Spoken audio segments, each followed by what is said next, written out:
Hier, Trump a mis fin au shutdown. Les institutions vont enfin réouvrir, Wall Street respire à nouveau, bref, tout le monde a sorti le champagne, sauf Bitcoin. On n'est pas du tout dans la même ambiance. Le BTC a plongé sous les 96 000 $ et on est clairement sur un mouvement qui fait paniquer tout le monde. Est-ce que l'on est sur le début d'un gros crash ou est-ce qu'on est en train d'assister à la dernière secousse avant un énorme rebond? Bonjour à tous, moi c'est Guillaume, bienvenue sur la chaîne Objectif Lune. On est le vendredi 14 novembre, aujourd'hui on va se pencher, tu l'auras compris, sur le graphique du Bitcoin. On enchaînera avec celui de Sol et du Doge pour finir cette vidéo avec le token pour lequel vous avez voté dans le canal Objectif Lune. Donc si on regarde le marché, sans surprise, il est rouge. On a un Bitcoin qui baisse de plus de 6% et s'échange aux alentours des 97 000 $. ETH et Sol perdent plus de 8% et BNB s'échange à 921 $ avec une baisse de 4,56%. Dans l'ensemble, les altcoins supportent plus ou moins bien cette baisse, mais on va voir réellement ce que ça donne directement sur nos graphiques. L'élément déterminant ici va être notre pivot baissier. S'il reste safe, nous pourrions alors avoir une divergence qui s'installe ici entre le RSI et le prix. Donc on serait sur une divergence à plat, et ce qui pourrait signifier une fin de tendance baissière. On avait des targets qui étaient comprises ici entre les 97 398 et les 93 266, avec une zone de best price sur les 95 579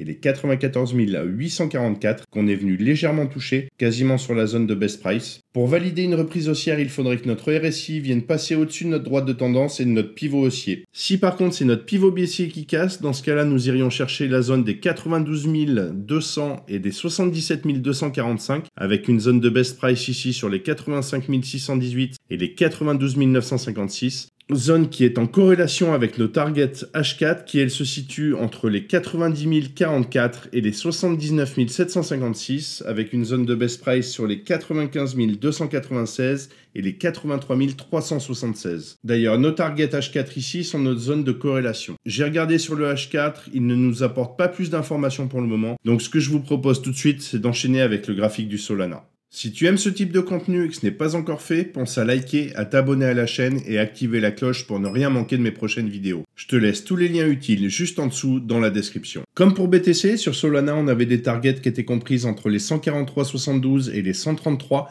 avec une zone de best price sur les 139 et les 137,10, zone qu'on est venu toucher ici. Pour repartir à la hausse, il faudrait bien évidemment qu'on vienne casser notre droite de tendance et notre pivot haussier. Par contre, si c'est notre pivot baissier qui casse, on irait chercher la zone des 120,61 et des 68,25 avec une zone de best price ici sur les 97,57 et les 88,25. Zone qui est en corrélation avec nos targets H4 puisqu'on a des zones qui sont comprises entre les 112 et les 75,70 avec une zone de best price sur les 96,28 et les 89,74. Donc notre zone de corrélation est ici et elle correspond à nos targets H4. Et je vous propose d'aller voir justement sur le H4 pour voir un petit peu ce qui se passe. On peut voir que notre pivot baissier en H4 est sous pression. Si celui-ci venait à casser, on serait dans une continuation baissière qui pourrait nous amener directement sur la zone des 109,96 et des 89,42 avec une zone de best price qui serait comprise ici entre les 192, entre les 100,92 et les 97,27. Si par contre notre droite de tendance et notre pivot haussier venaient à casser, dans ce cas-là on retracerait l'ensemble du mouvement baissier initié depuis le 11 novembre sur la zone des 159,25 et des 155,32 et nous pourrions avoir derrière une fin de vague sur la zone des 122,46 et des 101,92 avec une zone de best price sur les 113,42 et les 109,77. On a fait le tour sur Solana. Maintenant que l'on sait où l'on va, on peut aller checker les annonces macro du jour car elles pourraient nous apporter un peu de volatilité cet après-midi. C'est une journée importante côté macro avec la publication des retail sales, des retail sales ex-auto, du contrôle groupe et du PPI à 14h30. Ces chiffres donnent la vision claire de la santé de la consommation américaine et donc de la pression inflationniste actuelle. Si les données sortent au-dessus des attentes, cela montre que l'économie reste solide. Dans ce cas, la Fed pourrait retarder la baisse des taux, ce qui a tendance à mettre la pression sur Bitcoin et le marché crypto. A l'inverse, si les chiffres sont en dessous du consensus, le marché peut souffler et on pourrait voir un mouvement haussier se mettre en place. Et comme on est vendredi, beaucoup sécurisent leurs gains avant le week-end, ce qui peut amplifier la volatilité au moment de la publication. Donc si tu es sur les marchés, reste prudent, pense à sécuriser tes positions et à mettre des stop-loss, voire des stop-suiveurs, et attends un moment après la sortie des chiffres afin de prendre une décision claire, histoire de laisser le marché stabiliser sa direction. Maintenant qu'on a vu ce qui nous attend cet après-midi, on peut passer tout de suite sur le graphique du Doge. Nous sommes passés directement sur notre graphique en H4 car le D1 ne nous donne pas forcément plus de données. Pour le moment, nous avons retracé l'ensemble du mouvement haussier initié depuis le 10 octobre sur les 0,5 et 0,618 de Fibonacci,